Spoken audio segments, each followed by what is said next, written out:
But and I think sometimes when things get a little bit like difficult, we lose our focus a little bit.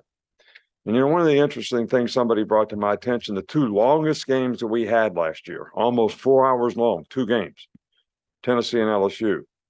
We made mistakes at the end of the game, which were very costly. And so the ability to sustain this level of concentration and focus, no matter what you call it, deeper focus, whatever, is something that we really, really need to do and continue to work on, so that we have a chance to be, more consistent as a team and don't make plays that are drive killers or give up explosive plays on defense or help the other team with penalties or whatever it is. So, I like the attitude that the team has. I like the togetherness. I like the sort of sense of commitment to the principles and values that everybody seems to be buying into. But that's something that we need to work on, and every guy has got to do a good job of, working on that. Today was the first day in pads. Obviously, we've gotten chased inside by the rain a couple of days. So this was one of the first days. Second day, I guess, we were able to stay outside for the entire practice. And, it's a great opportunity for us to be able to stay focused in these kind of conditions, especially toward the end of practice when guys, are getting tired. And Saturday scrimmage will be no different. We want to evaluate whether guys can block, tackle, execute what they're supposed to do, not so much try to game plan and experiment with things, but just see how guys can play winning football at whatever position. So, that's something that I think is really, really important. We've had two really good speakers the last two nights. Shep, last night, Pete Rose. Amazing to me, all the accomplishments that Pete Rose was able to, like all the records. I mean, I'm going to tell you, maybe you guys can look them up, but it's fascinating. And and his own admission, he was not the most talented guy, but Charlie Hustle, man. I mean, that guy was something else when it came to competitive spirit and how he went about doing what he did to, play at a high level for so long. And, I think it was good for our players to hear. They really enjoyed it. He had a great sense of humor. So, and Shep was all about being a man. So I think some good things happening from that standpoint and helping our guys develop the right habits. Yeah, Coach, just what kind of progress have you seen from Terrence Ferguson at guard? Terrence Ferguson is playing really, really well. He's gotten bigger and stronger. He's also always been very explosive and had explosive power and body quickness. And he's very confident in what he's doing. And, we're playing him at center some too, which he's done a good job of that. He's showing a lot of maturity. And I look at him as a starter on our team. I think we have 6 or 7 guys who may be starters. So we'll see what the best combination is as we go through camp. You've mentioned speakers coming in and kind of trying to impart some of their wisdom to this team about their life lessons or their past mistakes. Did Pete Rose talk about his gambling or sexual misconduct allegations with the team? I don't know how to answer that, but he did call the guy that asked the question in a very funny way a name that I will not repeat. And everybody laughed. But I won't call you that name. No, he said he made a mistake. He said he made a mistake. He should have never done it. And he said it was bad judgment on his part. He was very, much in admitting. But, he also talked about winning. And he said he never gambled on his team doing anything but winning because he believed in his players. He trusted his players. He loved his players. So that's how he answered the question. So I'm paraphrasing what he said. You asked the question, I'm giving you the answer. But I'm leaving out one part because he had some kind words for the person who asked it. As far as freshmen who in the past have been able to contribute early on, what are some common threads or attributes that you've seen that they've done to be able to contribute early? I think it's maturity. I think they're mature, they're confident. It's interesting, how people gain their self-esteem. Some people gain their self-esteem from what everybody else thinks. And, I think that's pretty shallow and can be sometimes misleading. But these guys are mature in terms of believing in themselves, having confidence, believing that they can learn, believing that they can go out there and play the techniques that they need to play to be able to have success. And they've had success in the past based on their performance and what they've done, not based on what somebody else said about them.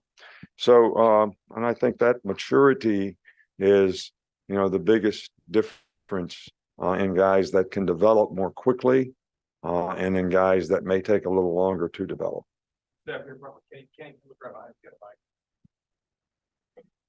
Good afternoon, Coach. You have a few veterans at kicker and punter. What have you seen from them in the first week, and what do you want to continue to see from them through August? Yeah, they've done really, really well. We've got a lot of confidence in both guys. James has gotten a little better each year in terms of his consistency. He's got a really strong leg, but he's gotten a little more consistent. So his bad kicks aren't as bad, and his good kicks are even better, but he's more consistent all the way around. And, Will's been as good a college kicker over the last 2 or 3 years as anybody could ever ask for. So we're really glad to have both those guys back. I think it's going to be an important part of, you got to have great special teams. And sometimes people just look at the specialist and they evaluate the special teams. So our specialists should be really, really good. So we got to build really, really good special teams around them so that that can be a real asset for us this season. Down the side of the middle with Mike. What have been your impressions so far of Caden Proctor, and just where does that position stand with the health of Elijah and Miles McVeigh? Well, they're in competition. I think both guys need to continue to develop and play with a little bit more consistency in terms of the very things that I've been talking about, in terms of paying attention to detail, doing the little things right, being able to stay focused when they get tired, having the mental toughness to see it through. And I really like the attitude and maturity of the offensive line and the leadership that we have at that position. So those guys are going to be pretty demanding on those guys to buy in and do things at the level they need to be able to play the way they're capable of. Nobody's disappointed in their development, but if they're going to be starters, there's an expectation that goes with that too. And I think that's something that we need to continue to work to get them to be able to do on a consistent basis. Hey, Coach, I know Eli Gold is working himself back into shape. He's been rehabbing. Just your thoughts on him returning to the broadcast booth this season. Yeah, I love Eli. He's been with us for a long time.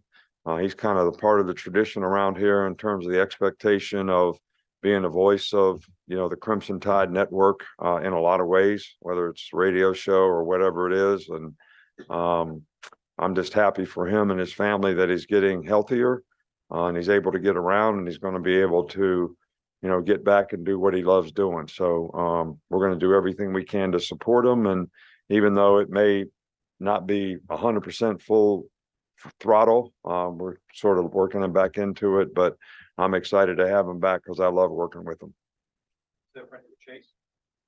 Coach, at the top, you talked about the importance of communication.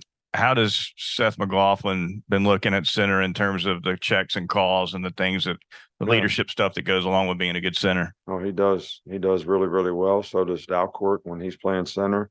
But I think when you have veteran guys that, certainly can contribute to that guy, which, Book and JC and those guys kind of set the tone for that whole group, with Seth. But he's done a really, really good job. He's gotten bigger, he's gotten stronger, and he's always had a tremendous attitude. I don't think anybody's ever going to go wrong hiring him. I don't care what he ends up doing. I mean, he's got the right stuff.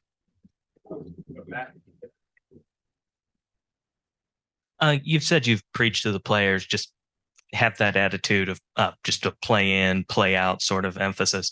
Do you see a tangible impact on that in practice so far? if I did and I was satisfied, I wouldn't be preaching. So, I don't think it's anything that you ever give up on. We'll never give up on it. I think the players want to do it. I just think, you're changing a mindset, that has been the way guys go about things for a long time. And sometimes guys that are talented, it's more challenging for them to develop the right mindset because they haven't had to do those things all the time. So, but I think they realize the importance of it. I think there was a lot of lessons learned from last year, as well as every day that we can point out in practice. Look, we could have eliminated this area if we had better communication or better focus or better eye control or discipline and eye control, or whatever it might be. So we're going to continue to harp on those things. And, hopefully, one day everyone will get it. Do the skill sets of your options behind center make a 2-quarterback system possible? And is that something you'd even consider moving forward? I haven't even thought about it, to be honest with you. And I don't see how those things are related.